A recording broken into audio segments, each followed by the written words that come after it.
کل ہم 2:30 تک ادھر ہی بیٹھے تھے، اپنے آفس میں تھا میں، میرے کچھ رفقا بھی ساتھ تھے، اور جو اس دارالعلوم میں بچے پڑھتے ہیں ان کو پیرنٹس کو بھی ہم نے دعوت دی تھی کہ ان کے ساتھ کوئی پی ٹی ایم کرنا تھا، ہم نے پیرنٹ ٹیچرس میٹ کرنا تھا ہم نے، تو ہم 2:30 تک ادھر ہی بیٹھے تھے۔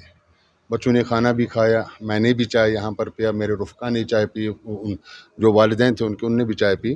پھر نماز عصر کے بعد ہم لوگ چلے گئے۔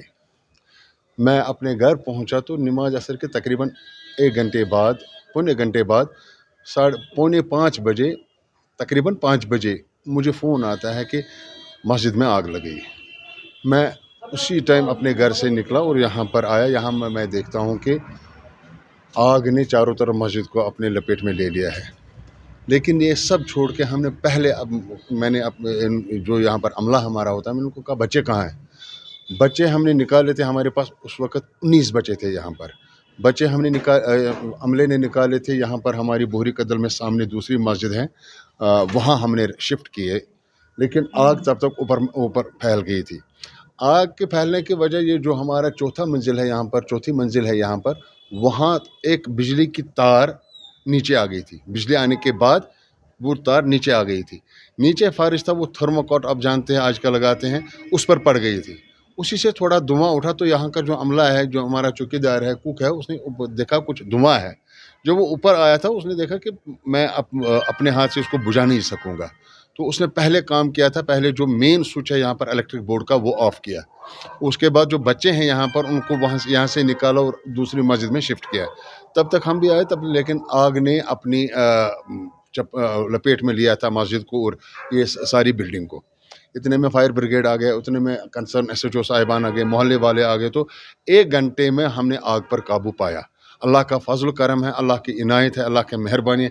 میں وہ زبان کہاں سے لاؤں کہ میں اپنے رب کا شکر کروں کہ کوئی جانی نقصان نہیں ہوا، کوئی جانی نقصان۔ ہاں، یہ نقصان تو بھرپور اس کی بھرپائی رب کرے گا، اللہ تعالیٰ کرے گا، لیکن کوئی جانی نقصان نہیں ہوا، کسی کو کوئی چوٹ نہیں آئی، کسی کو کوئی کھرونچ نہیں آئی۔ بچے بالکل سیف ہیں۔ ہمارے ٹوٹل یہاں 50 بچے پڑھتے ہیں، لیکن 30 بچے اپنے اپنے گھروں کو گئے تھے۔ 19 بچے ہمارے یہاں تھے، وہ بالکل سیف ہے۔ ابھی میں انہی کے پاس بیٹھا تھا، انہوں نے کل شام کو بھی اچھی طرح کھانا کھایا، ان کے لیے ہم نے گرمی کا انتظام کیا۔ دوسرے یہاں پر ہمارا دوسرا ایک گھر ہے، انہوں نے ان کو اپنے گھر میں رکھا، کھانا کھلایا، ان کو گرمی کا بندوبست کیا یہاں پر، اور سویرے سے ہم بھی یہاں پر ہیں۔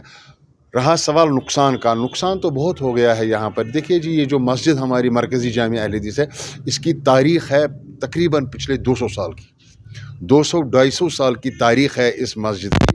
یہاں پر میر وائز خاندان کے میر وائز احمد اللہ صاحب نے نماز پڑھی ہے، میر وائز عتیق اللہ صاحب نے نماز پڑھی ہے، میر وائز اشرف نے نماز پڑھی ہے، ثناء اللہ امرتسری صاحب یہاں آئے ہیں، ابراہیم سیال کوٹھی صاحب یہاں، عبدالسلام پستوی صاحب یہاں آئے ہیں، شاریہ بخاری محمد داود راز صاحب یہاں آئے ہیں۔ بہت پرانی تاریخ ہے اس مسجد کی۔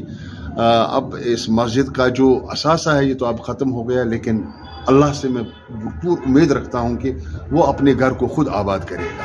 اس کے ساتھ ساتھ میں بلا لحاظ مسلک مسلمانان کشمیر کو بالخصوص اور تمام عالم اسلام کو بالعموم یہ اپیل کرتا ہوں کہ اس مسجد کی تعمیر نو کے لیے بھرپور مالی معاونت کرے، تاکہ اللہ تعالیٰ اس مسجد کو دوبارہ اپنے فضل و کرم سے کھڑا کرے، اور جو معاونت کرے گا اس مسجد کی، تو بفرمان محمد رسول اللہ صلی اللہ علیہ وسلم وہ جنت میں اپنے لیے ایک گھر تعمیر کرے گا، کیونکہ رسول اللہ صلی اللہ علیہ وسلم نے فرمایا ہے جو مسجد کی تعمیر کرتا ہے وہ جنت میں اپنے لیے ایک گھر تعمیر کرتا ہے۔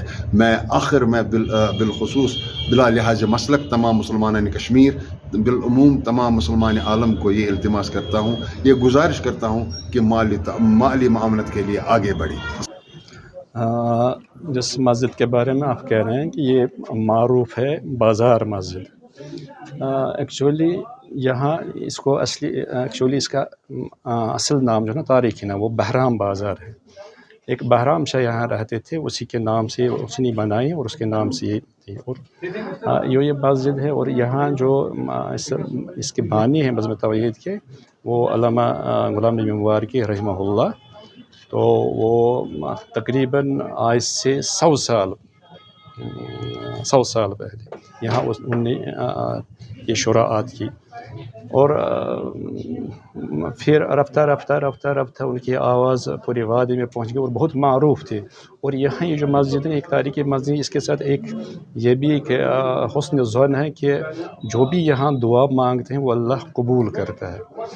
اور یہاں ایک چھوٹا سا ایک درسگاہ بھی ہے، تو وہ درسگاہ وہ حفظ کرتے ہیں، ان کو مروجہ تعلیم بھی دیتے ہیں. اور ساتھ ساتھ ہم جو غریب غربا ہوتے ہیں جیسے آپ نے فرمایا کہ ان کو بھی یہ کرتے ہیں، ان کی معاملت بھی کرتے ہیں جتنا ہمارا ہو سکتا ہے، کیونکہ ہمارا کوئی بیرونی کسی ملک سے کوئی فنڈ نہیں آتے ہیں. جو بھی کچھ ہمیں ملتا ہے یہیں سے ملتا ہے، اور تھوڑا بہت ہم کلیکشن کرتے ہیں رمضان کے مہینے میں.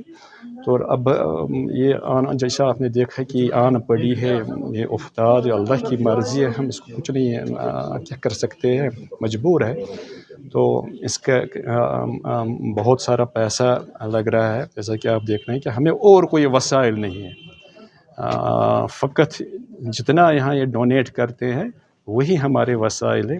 تو میری اپیل ہے سب اپنے کلمہ گو لوگوں سے کہ وہ اس میں بھرپور تعاون کریں، تاکہ یہ جو تاریخی ورثہ ہے یہ محفوظ رہیں. اور جو اس کے ساتھ وابستہ ہے جیسے مالی معاونت ہے یا درسگاہ چل رہے ہیں، کہ ہم وہ اس کو اچھی طرح اس کا گزارا کر سکیں.